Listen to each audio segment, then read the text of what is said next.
महाराजांचा एक प्रसंग सांगणार आहे. शिवाजी महाराजांनी 16व्या वर्षी स्वराज्य स्थापनेची शपथ घेतली. या कार्यासाठी शिवाजी महाराजांचे मावळे अहोरात्र झटू लागले. या कार्यासाठी सर्वात महत्वाची गोष्ट होती ती म्हणजे पैसा, संपत्ती.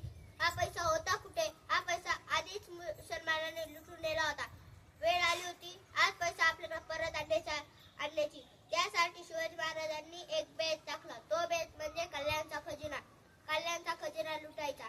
त्याच्याबरोबर सगळ्या युद्धाची तयारी करून शिवाजी महाराजांच्या मावळ्यांनी तो खजिना लुटून आणला. तो खजिना शिवाजी महाराजांच्या समोर आणला गेला. तो खजिना बघून शिवाजी महाराजांना अतिशय आनंद झाला. त्यासोबत एक युद्धखेळी सुद्धा होता. तो युद्धखेळी म्हणजे कल्याणाच्या सुभेदाराची सून.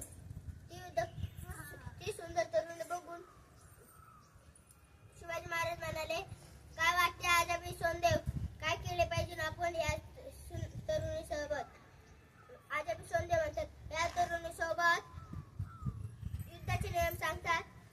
या तरुणीला दासी म्हणून विकून टाकावे. शिवाजी महाराज म्हणते, मोगलाई नव्हे, हे स्वराज्य आहे.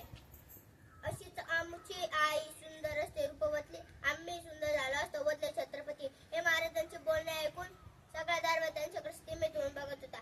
असा राजा महाराष्ट्राने पहिल्यांदाच बघितला होता.